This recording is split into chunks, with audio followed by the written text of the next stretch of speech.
Good evening. It is Thursday, the 24th of August, 2023. It is 8 p.m. UK time. My name is Criztoz. I'm the creator of 45 Day, and this is the We Love 45's Cambridge Talk Show. We have got an event coming up, a one-day festival celebrating 7-inch vinyl that I'm co-organising with Miss Shivers from Cambridge. She was due to be on the show, but unfortunately, due to circumstances beyond her control, we can't have her here tonight. But she has been on before, so you can watch the previous show that we did prior to our first Cambridge event. This is quite a special event, though. We've got a whole host of amazing DJs coming, and we've also got A Skills and Mr. Thing headlining. But we've also collaborated with a number of people, including charities, including Street Art Gallery, and including a skate shop in Cambridge, keeping it really local so that we've got something really interesting for a whole day event in Cambridge. So without further ado, my guests tonight are Josh from SOS Children's Villages. We've also got Niall S. Jones from the Loft Gallery. So good evening, guys. How you doing? What's up, Criztoz? How you doing? Not too bad, then. I'm good. Thanks, guys, for both coming in. I know we've all been talking before this about how busy we've been, so thank you for giving up a little bit of time to sort of go through and obviously talk about what we're doing. Josh, we've spoken before on the previous show, but let's start with that because we've got two charities this time, but obviously SOS is one of the main ones that we've been supporting through our Cambridge events. So if anyone doesn't know, tell us a little bit about SOS Children's Villages UK.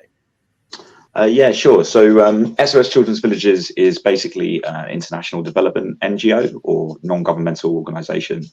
And our main focus is basically to support kids who have lost their parents, what could be due to any number of reasons. A lot of the time it's to do with war or environmental disaster, or to be honest, most of the time these days it's just poverty. Their parents are just, they're not capable of basically looking after their kids, because of financial issues or whatever it might be. So we operate programs in 138 different countries around the world. And I guess the entire sort of main purpose or aim of it is to try and, recreate a kind of family foundation and structure for these kids so that they can hopefully, build and build prosperous lives and not just survive, but thrive. So. And how long have you been part of SOS? So I've been working for the charity for maybe about a year and a half now. So at the moment we're going for quite a lot of changes in the UK office. We're quite a small office in the UK based in Cambridge. I think there's only about 27 of us who work for the entire organisation. But obviously, like I said, globally, we're in 138 different countries. But we're really trying to sort of expand our community sort of fundraising side of the organisation in the UK. So that's kind of where I come in, basically. Yeah, because it's based pretty much all over the world, isn't it? When I was originally looking into sort of SOS, there's branches sort of everywhere, isn't there? Yeah, like I say, so it's 138 different countries. We're actually the biggest NGO in the world that's focused specifically on kids. But like nobody's ever heard of us before. So I think the thing of it is the branding is quite confusing. Like, if you look at other organizations like, Save the Children, for example, it's very clear what Save the Children are all about because it's just save the children. Whereas SOS Children's Villages is a bit like, what does that mean? What does that do? But yeah, hopefully with like more events like these, we can kind of get the name out there a bit more. Yeah, because part of the reason we do these events, and obviously quite a lot of the other charity stuff we do, is one, to try and raise funds if we can, obviously for the charities, but probably also equally important is to raise awareness of the particular charity so that people are talking about it, people are finding out more about it, and so even if people can't donate, the fact that they know about it and can perhaps share a link or share a logo or share details of what you do, then that helps equally, doesn't it? Absolutely, yeah, 100%. I mean, obviously we do a lot of fundraising work, but like you say, sort of equally, and if not more importantly, especially in sort of context of SOS UK, because we're so small, is getting that name recognition out there. Spreading the word about the mission, and so. Great. Well, we'll come back to you shortly. Niall, so first question to you is, tell us about your background as an artist. How did you first get into becoming an artist? So I've been drawing since I was, basically since I can remember. I was really strongly encouraged by all of my family, and my grandfather was a painter. My dad's got a bit of a background in art as well, and lots of drawing and things, so I was very much encouraged that way. And then basically a lot of stuff around cartoons and then comic books, especially Tom and Jerry, Bugs Bunny, and then Calvin and Hobbes was where I started sort of drawing little comic strips and all those things. I actually, a really large proportion of my influences at this point are actually through skateboard art. So I actually wrote my dissertation on skateboard art, and I generally do sort of cartoony things, but I'm actually trained as an illustrator, and I'm now an art lecturer at CRC as well, at Cambridge Regional. Very blessed to be a part of a really fabulous team there, and again, just trying to keep the energy up and great as well. That's really interesting. So in terms of becoming an art lecturer, how did you get into that originally? So I've actually worked in, I'm third generation teacher at this point. So my grandparents and my parents were teachers. I've been in sort of front-facing education since I was 17, in fact. So I started as a teaching assistant, went to retrain or continue training, get my degree, and then I was actually working for an agency for a while. I got to CRC and then was on agency teaching maths. I taught maths for 2 years. Maths is not really my strongest subject, but I managed to blag that one for a while. And then it sort of was noticed that I'm a sort of semi-decent artist. And then I moved over there in January 22, so last year. Amazing. In terms of your artwork, when you produce, obviously you talk a lot about skateboarding. Is there a particular format of paint or particular pens or particular spray cans, or what do you use specifically to create your art? I did a lot of digital art for a long time, was my main sort of thing, especially professionally as an illustrator. But at this point, as a result of all the AI stuff and the sort of NFTs and all that stuff, I kind of lost love with that completely. So I only really do physical work for the last sort of year or so. I use a lot of different spray paints and things. Spray paint, if we're honest. Specifically, we work quite closely with Posca markers. I've used Posca markers for about 10 years or so.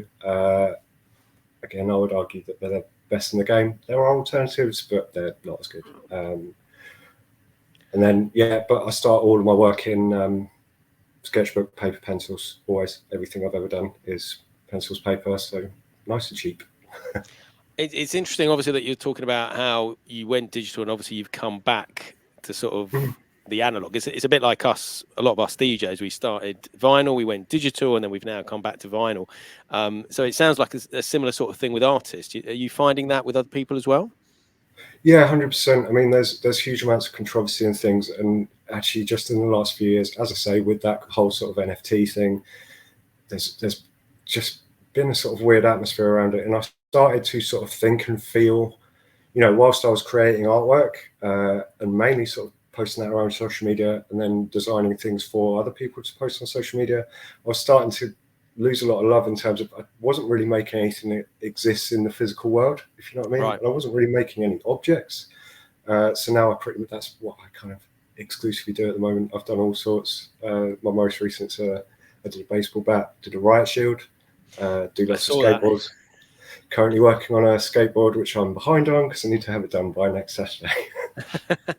Yeah, I saw the riot shield on Instagram. That looked very cool. How did you source a police riot shield? Don't ask. Yeah, I don't know.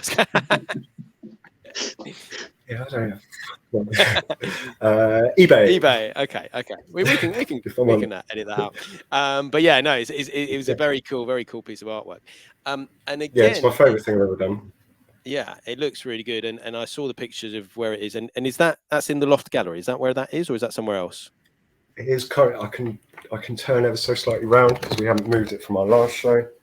Oh, there he is over there. Yeah, my shield boy. Anyway, that's cool, man. Like a bit of a Banksy vibe, almost. I think. That's really interesting because I actually I got super obsessed with Banksy's Stab-Proof Fest that Stormzy wore at Glastonbury. Yep. And I kind of just thought, are there any stories from my life? Are there any sort of responses where I can make an object look like I just wanted an object sort of like that?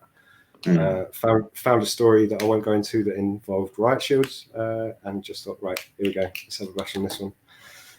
Amazing. And again, I love, because it's got echoes of what we do with vinyl, that you want something physical rather than just something digital that's in the cloud or that's just on a computer. And it's the same for us, because when we hold a record, it's like holding a piece of history, because it's been pressed at a certain time, and it is a record rather than just an MP3, that's just on a hard drive somewhere, or even in the cloud, or not. You don't even own it 100%. A lot of the time. Yeah, so that digital to analog, it's that same thing. So many people, in terms of that SoundCloud sort of mentality and that culture that's come around, which is fantastic in terms of being able to have that outreach and all that kind of stuff. But in terms of, who's putting things on vinyl? Very few people. And there is that, as I say, having that sort of just feeling of real world, and actually just in terms of producing as well, having that tactile feel, pencil against paper, pen against paper. When you're on digital, I sort of go into autopilot, especially once I get into colouring and shading things. And I have to kind of zone out of it, because it's actually really boring and quite tedious. Whereas actually when you're doing the physical thing, and there's different surfaces and different challenges within that, and it's just infinitely more satisfying, and it's an infinitely more satisfying outcome in the end as well. Yeah, amazing. And I guess you also have a much more sort of closer connection to the art as well. Yes, 100%. And it's similarly with the music as well, Criztoz. Exactly, because feel the music almost. We've always had different types of DJs. You've got DJs who are scratching and sort of beat juggling, and then you've got DJs just playing. But even literally physically holding a record, putting it down, you're physically part of it. And it's the same, I guess, with artwork. You're physically part of it when you're drawing or painting or marking onto a physical object, rather than just an iPad or a screen or something like that. Yeah, 100%. And it's that kind of, and actually, especially when you've then got the display of that, it's just that real world thing. And then having, you can print stuff, definitely, obviously, and you can print digital work, but it's just never the same. When people look up close, you can see the mark making, you can see the imperfections. Like, actually, the imperfections are kind of, obviously, you want things to be as perfect as possible, but that's where that kind of, it's got that more human kind of it's got that more human aspect. And then when you then talk to people, and when people are walking around and looking at stuff, it's much more of a kind of human experience, really. And you're sharing a human experience, and people can see how many hours you've put in, the thought that's gone into it, and all of those things, much more than you can with digital. Yeah, as I say, it's that real world thing. And same with vinyl. If you can see someone scratching, so we know various scratch DJs. Shout out to Chris Groove, but in terms of actually watching that, so again, I've got a huge amount of time for digital turntablism and the CDJs and all of the MP3 stuff. I've got a huge amount of time for it. There's a huge amount of skill. It's just not the same. It doesn't look as cool as when someone's physically there, actually making the feel of doing it all.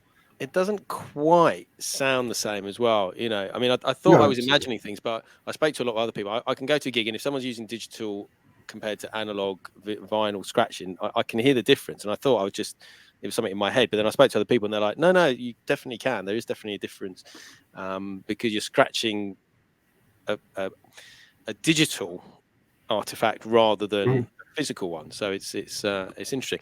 And it's interesting also what you said about people finding the imperfections, because sometimes people leave little imperfections in their artwork to see if people notice. They don't want it completely perfect, do they? Because otherwise it could have been made by a machine or AI or anything like that. So that's another aspect of it, isn't it?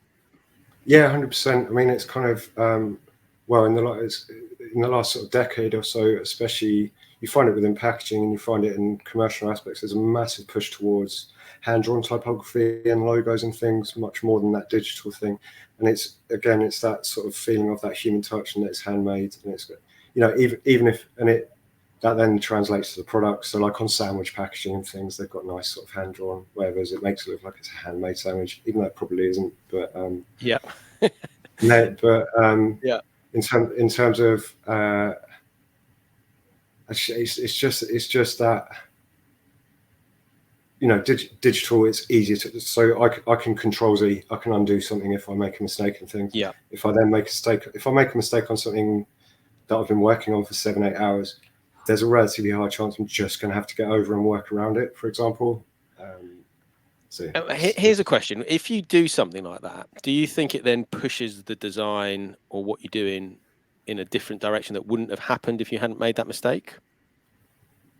I mean, initially it certainly pushes it in much more of a kind of sweary, frustrated direction. It certainly can do, and I'm very much a believer in sort of serendipity and things, especially around things like collage and things like that, and leaving stuff out to chance. And then actually with certain materials and things, so spray paint being an example, there's certain things that you can't actually control, and there's certain things that you can't necessarily predict. If you're layering paint, you don't necessarily know what effect it's going to have if you with drying things and whatever, and it's just sort of just allowing it to happen is actually sort of, I don't know, it's as I say, that serendipity aspect and leaving it up to sort of luck and just faith, I suppose. Yeah, definitely. That's what makes it unique as well, isn't it? I mean, if you sort of look back, yes, unique being the word. Yeah, because if you look, if you think sort of the great artists of like the last 500 years or whatever, if they could just press Control Z and undo like their mistakes, probably exactly. Some of these great pieces of works of art wouldn't be what they were, so. Yeah, 100%. I mean, I'm not going to jump all the way into the kind of ethical concern around AI art and all that stuff, which is obviously very much in vogue at the moment. But if a computer's not going to be making a riot shield, it's just not going to. And actually, in the real world, where it's sort of machine made, you would be able to tell. I'll give a very brief example. I remember a guy that I was doing my degree with, naming absolutely no names, spent some time on Photoshop. He spent a good sort of best part of half a day trying to tweak and control things to make sort of clicky a brush that he could control on the screen that looked just like charcoal, like exactly like charcoal, sort of responded a bit like charcoal. Right.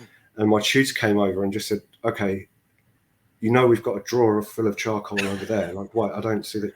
Do you know what I mean? And it's just kind of, I'm not saying that it was necessarily a waste of time. I'm sure it's a fun exercise for him to do, but it's just like there is a time to put the digital down. And for me, that time's been for the last sort of year or so, realistically, I would say.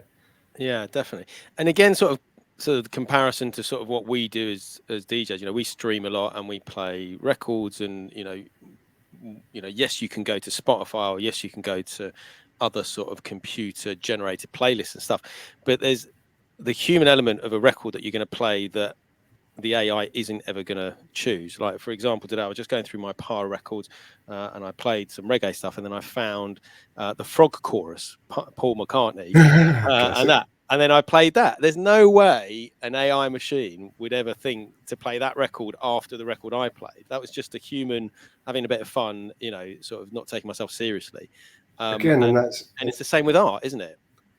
And that's that serendipity of by chance finding the Frog Chorus, which is good news for everyone involved, obviously. But that's the thing. That's the thing as well. And I keep saying that real world thing, but that's the same thing with DJs. You can make a SoundCloud mix. People can click on it. They can listen to it on headphones. There's many benefits to that. In terms of just mixing and scratching in front of people, coming and looking at a physical piece of artwork, I would argue is basically it's sort of the exact same thing, and that exact same human connection that we find and take joy from. Definitely. Before we start talking about the event that's coming up, Josh, obviously you were involved in the last one we did back in February at the Orator. Obviously I've done 45s events before. I don't know if you'd been to a 45s event before, but how did you find it? Obviously you were able to sort of be there from start to finish. How did you find the sort of vibe and sort of what we were doing? Yeah, no, I mean, it was amazing. Especially like earlier in the day, I think your daughter DJ'd as well at one point. Right. Yeah. I mean, it was just really good, seeing like how much sort of passion and enthusiasm there is towards, like vinyl scratching or vinyl mixing, obviously specifically sort of 7-inch vinyls. Because obviously I'm familiar with vinyls, but, pre the event, I wasn't, I guess I didn't realize to what extent there is this kind of almost movement in the UK, or, there's definitely this, and people who have a real love and passion for mixing specifically 7-inch vinyls. So that was really good. It was just a really nice day, to be honest. I mean, I think obviously that was the first event we'd done in Cambridge, and I think obviously maybe this one it's kind of bigger, and we're kind of maybe sort of learned some mistakes from the previous ones, because being down in that basement, it was a bit hard bringing traffic in, I think, towards.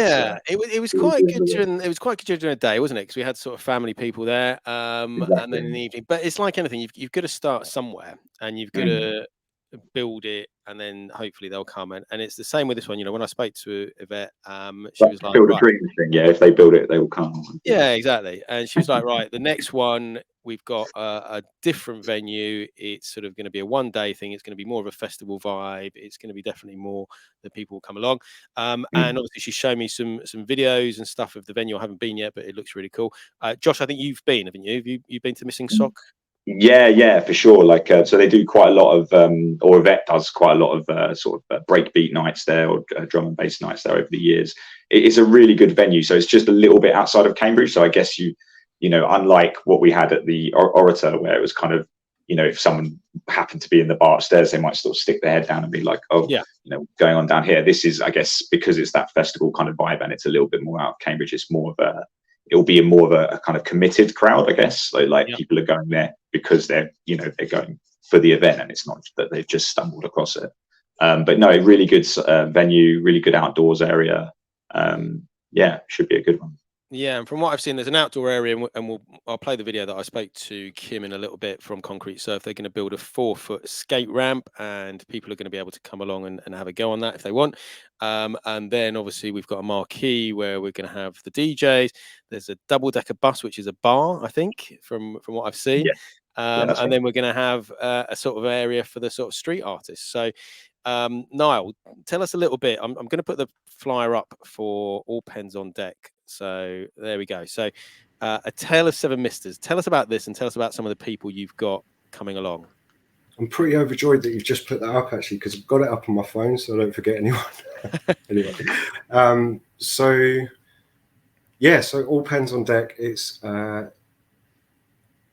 basically central kind of concept of it is we've all been given blank decks, and we've all got to do hand-drawn artwork using Poscas, just because we all love Poscas. All of us are really experienced using them anyway, and we've got pretty close as well, so we're all pretty decent friends and things, and the standard, I would argue, is extremely high. So we've got Mr. Atrox, so actually generally just goes by Atrox. He's a graph artist from St. Neots, absolutely stunning, and the things that he does with Poscas, in all seriousness, there's a lot of stuff I just genuinely haven't seen. So in terms of flicking them and all of those things, he's actually shown me a lot of stuff in the last couple of months. I've actually got a couple of his here, just happen to be on the board. Let me hold on. Let's do that again. Let me just because I can solo you. Shout out to Atrox, absolutely. Let's have a look at those four. Wow, yeah, look at those.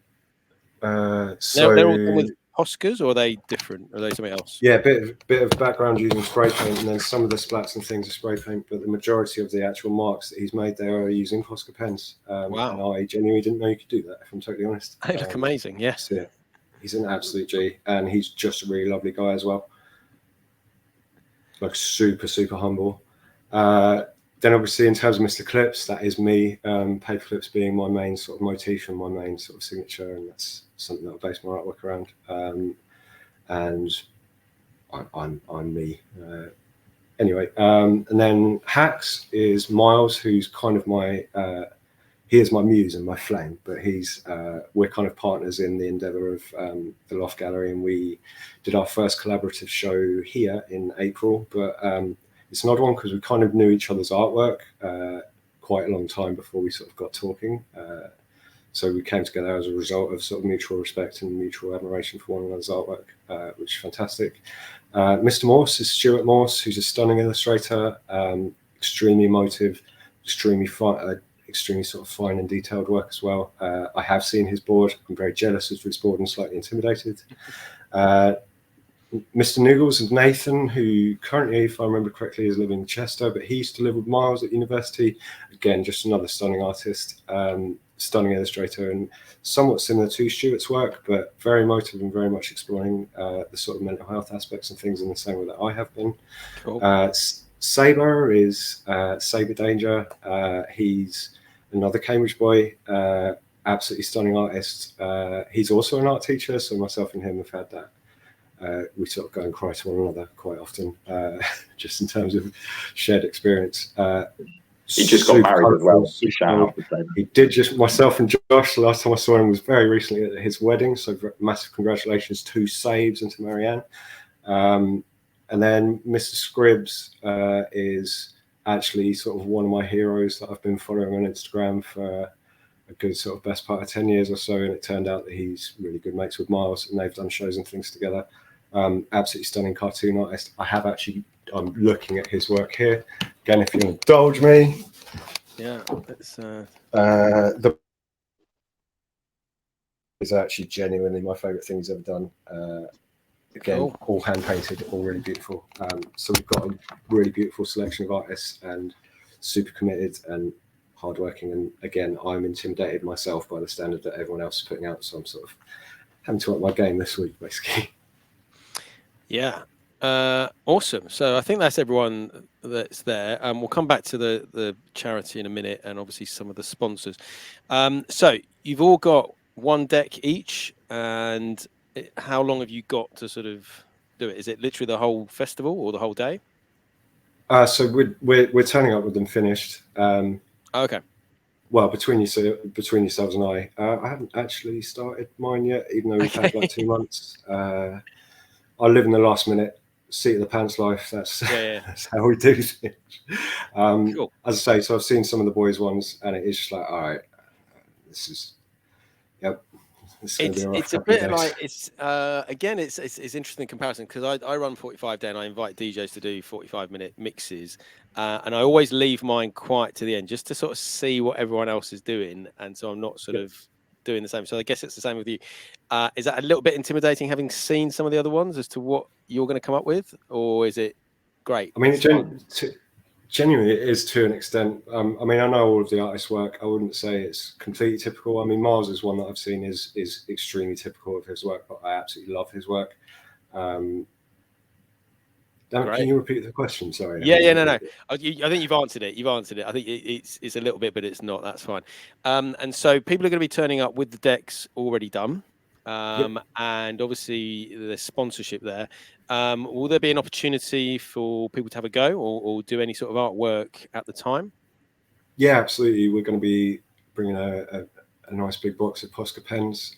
So Posca have been sponsoring myself and Miles, and actually the Loft Gallery itself as well since April. And they've been really, really kind to us. And yeah, they've been awesome.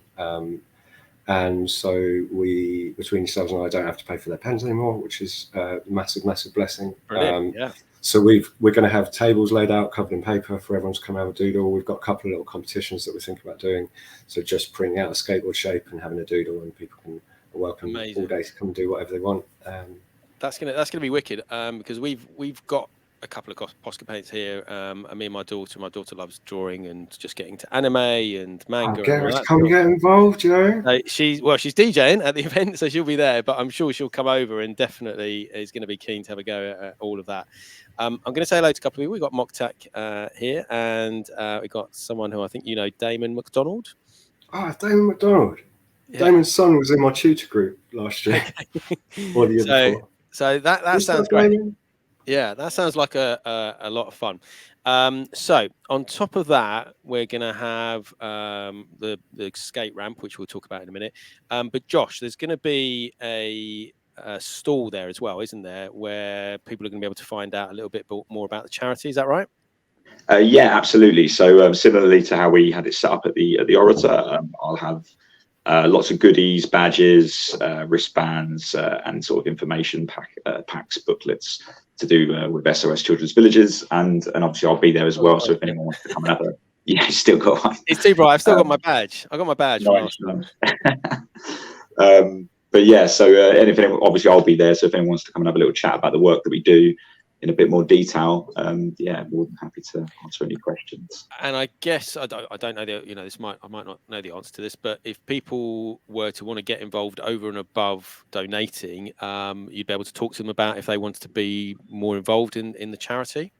Yeah, absolutely. I mean, this sort of what I alluded to a little bit earlier about us sort of trying to expand our kind of community fundraising sort of operations for SOS UK. So we are going to be looking at doing more kind of events around Cambridge, and there's potentially some volunteer opportunities there if people wanted to get involved. But also just, in terms of spreading the word about what the charity does. And, if people want to look on our website, it's www.soschildrensvillages.org.uk. or soschildrensvillagesuk.org. That's one of those. But if you type in SOS Children's Villages, I should probably know the website, to be honest. But yeah, that's cool. People want to get involved with that as well. So I think what we'll do now, we'll just play the little video from Kym, which I recorded yesterday, and then we'll come back and then we'll talk, Niall, about the charity, the Ben Raymer as well. But yeah, let's have a little listen to this. Cambridge, and they're one of the partners that we are working with for the We Love 45's Cambridge event that's happening on the 2nd of September. Not long to go. Let me try that again. Right. Well, tell us a little bit about you, and then tell us a bit about Concrete Surf. Well, I'm Kym Michelle, and we have opened up a skate shop in Cambridge. We are a skater family. We've all skated. My kids are skaters.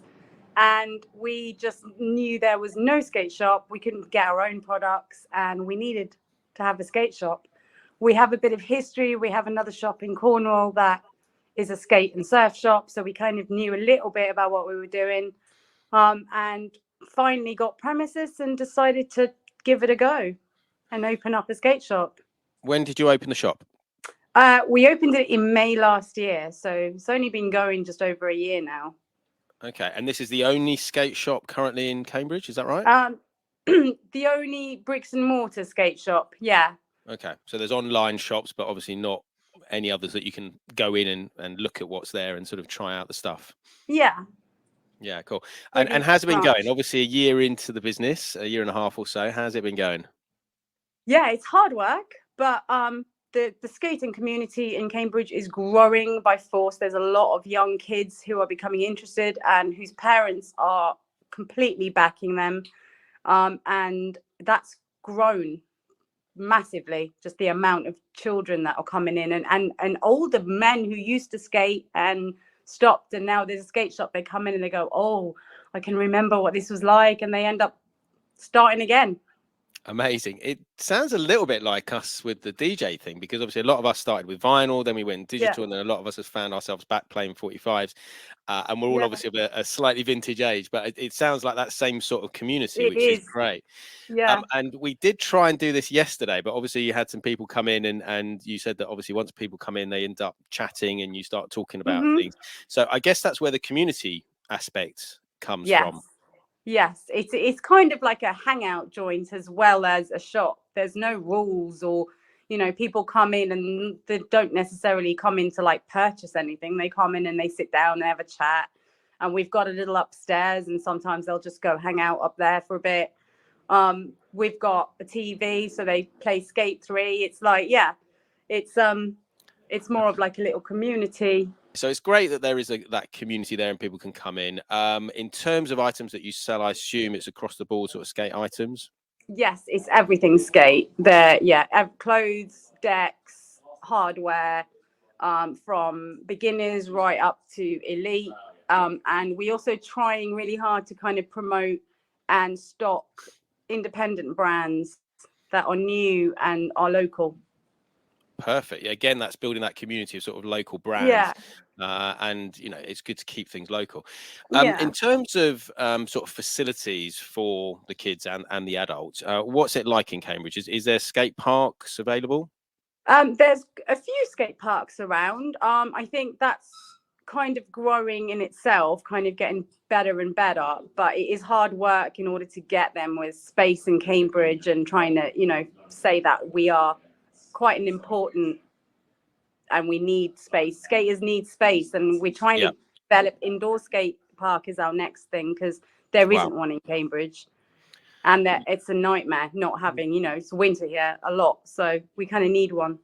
Yeah, definitely. I mean, I'm not a skater myself. My daughter does a little bit of scooting, and we've got 2 sort of outdoor spaces for skate park, which is fine. And then there's the source over in Hastings, but Yeah. it's still, you can travel an hour to sort of Yeah. get to this indoor skate park. So that would be very exciting. And a city, you know, you've got a lot of people there, so you know, Yeah. hopefully, fingers crossed, that will happen.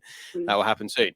But before that, obviously, you're part of the We Love 45s event festival that we're doing on September. So tell us what you've got planned for that.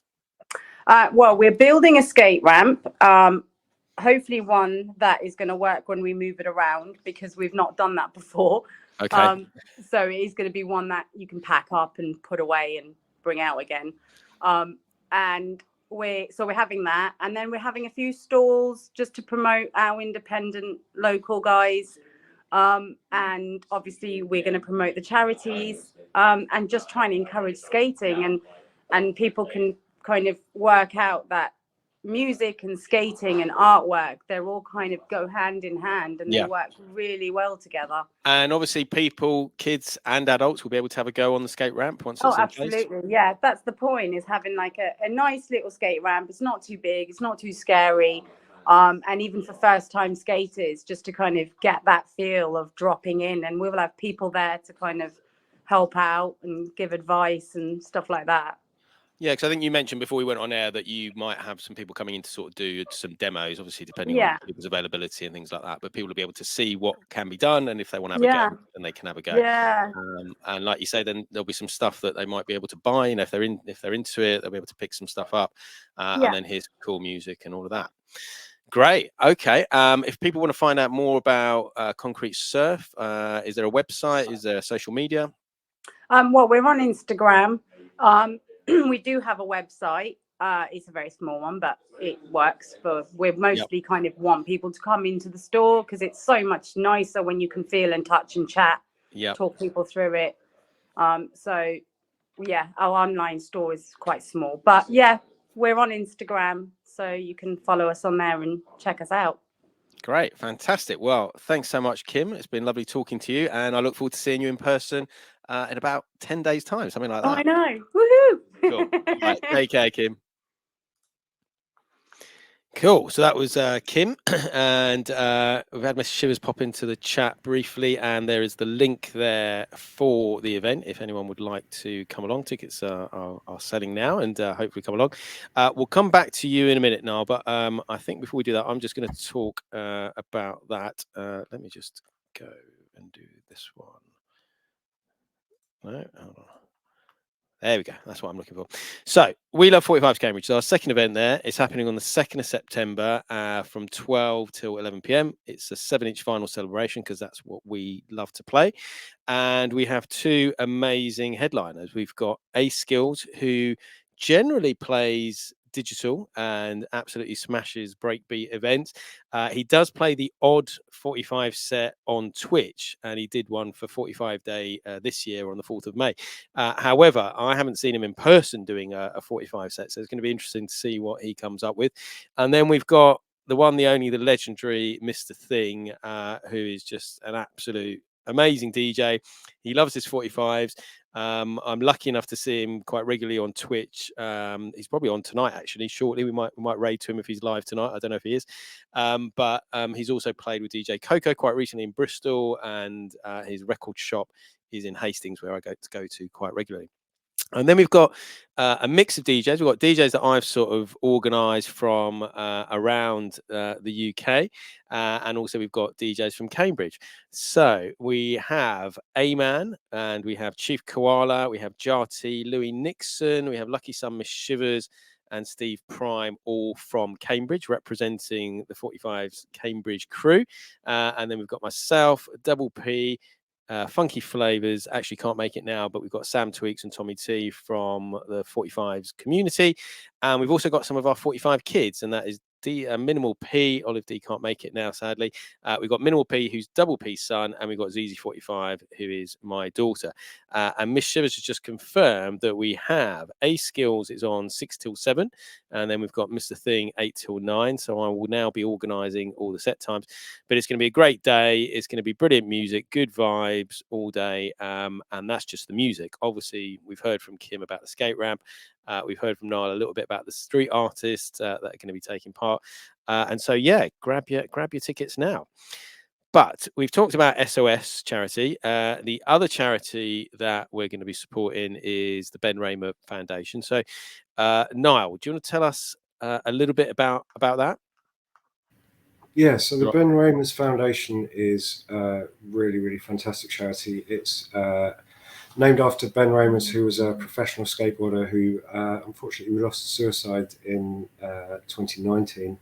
As a result of that, and as a result of actually her own sort of mental health problems and the mental health problems around the skate community that people just haven't been comfortable to talk about, she started the Ben Raymer Foundation. They do an awful lot of work in terms of suicide prevention. They do sort of suicide first aid things. Their social media is really, really strong in terms of just giving sort of tips in terms of things to look out for.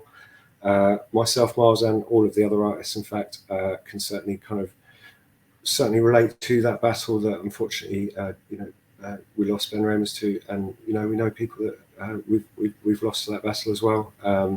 So the main thing is just, and because he was a skateboarder, it's actually a really big it's become a really big part of the skateboarding community and getting people just talking to one another, because people are at parks and at the skate parks and things and skate with each other anyway. And in terms of just knowing what to look out for if a mate's sort of a little bit down and things, then they do fantastic work in terms of just giving people tips, because there's some things you just wouldn't know to look out for example. So we're really blessed to be working with them. We've been in close contact with them, and as I say, they've been really responsive and really kind. Definitely. I mean, mental health is so important, and we promote it a lot on this channel. We've got a mental health talk show that I host, and that's as a result of Double P, who's in the chat and who's coming to DJ, opening up and saying, sending me a message from his son saying thank you for me and Fat Wax for getting him DJing because it helped him through depression. And obviously that then opened a whole conversation and got chatting to lots of people. And like you say, it's what we do is we start with 45s, nerding out about records and all the rest of it. Then we start a bit more chatting about other stuff. And then you get on to, well, how are you doing? How's things going? Oh, well, this has happened in my life. And it sounds like you've got the same sort of community aspect of that, so that people feel it's a safe space in the skater community and also in the artist community to be able to talk about these things and hopefully prevent unnecessary deaths. I mean, no death is necessary, but it's just, you need to try and step in if you can, and like you say, spot the signs, and someone has someone to talk to. It's so important, isn't it? Yeah, 100%. I mean, I think people kind of underestimate and possibly undervalue actually how much of a difference just that checking in. You can turn someone around, absolutely. And that opening up as well. And as I say, just that talking, there's the kind of analogy that I would use is once you've got those thoughts and you've got that kind of racing thoughts, it does just bounce around in your head, and it can start, causing damage as it bounces around more and more violently and things. And then just letting that out and just saying, look, I'm not all right. Immediately, you might not be completely recovered, but it starts to lift that weight. And actually, as you say, the Ben Raymer is focused around skateboarding, and that's I've skated since I was 11. Myself and Miles, so Hax, who's my sort of artistic partner, I suppose. We literally go and skate. Like, we go and skate at Castle Hill, sit and have a little check-in and a little chat sort of most weeks, sometimes multiple times a week. And yeah, it's been a huge part of sort of every single recovery that I've made through any episodes that I've had. Is, as soon as I'm at a point whereby I can talk, that's where I start turning around immediately. Yeah, and it's great that is out there and that you can talk. And I think it's similar with our sort of community, because even now, if Double P's having a day when he's not feeling too great, he will come down and he'll send me a message saying, "Oh, I'm not feeling great," or something like that. And I'm like, "Okay, what's going on?" And then you start the conversation.